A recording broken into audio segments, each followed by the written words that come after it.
দুর্নীতির কারণে স্বাস্থ্য খাতে ব্যয় বাড়ানো যাচ্ছে না, আবার বরাদ্দ বাড়ানো না কম থাকার কারণে স্বাস্থ্য সেবা দেওয়া যাচ্ছে না। তো এখন এইটাকে অন্তর্বর্তীকালী সরকার নুরজাহান আপার নেতৃত্বে এবং প্রফেসর সাইদুর রহমান সাহেবের নেতৃত্বে এইসব জিনিসগুলো অ্যাড্রেস করতে চাচ্ছে। তো এইটার যেটা হচ্ছে যে প্রথম কথা হচ্ছে যে আমাদের যে এক্সিস্টিং অ্যাসেট, আমাদের যে বিদ্যমান সম্পদ আছে, স্বাস্থ্য ব্যবস্থা যে ইনফ্রাস্ট্রাকচার আছে, সেটা ওনাদের যে স্ট্র্যাটেজি, সেটার একটা হলো যে বিদ্যমান যে অবকাঠামো আছে সেটার সর্বোত্তম ব্যবহার করা। সেটা শুধু যে স্বাস্থ্য মন্ত্রণালয়ের মধ্যে না, স্বাস্থ্য মন্ত্রণালয়ের বাইরেও যা যা প্রত্যেকেরই অবকাঠামো আছে, রেলের আছে, তারপরে স্থানীয় সরকার বিভাগের আছে, নানান নামে।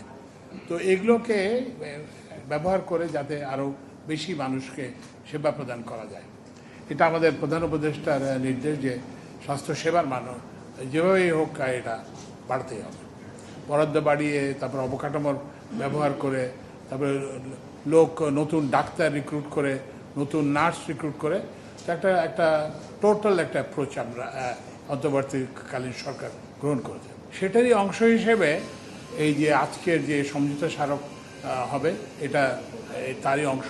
ইমিডিয়েটলি আমরা মিনিমাম ইন্টারভেনশন করে কি করতে পারি, যে আমরা তো একটা পূর্ণাঙ্গ হাসপাতাল করতে তো সময় লাগবে, অবকাঠামো উন্নয়ন হতে হবে, জনবল লাগবে, তারপরে যে আমাদের অর্থ বিভাগের আছে না, অর্থ বিভাগের বরাদ্দ লাগবে। আমাদের তো যে স্বাস্থ্য খাতে বরাদ্দ অনেক কম।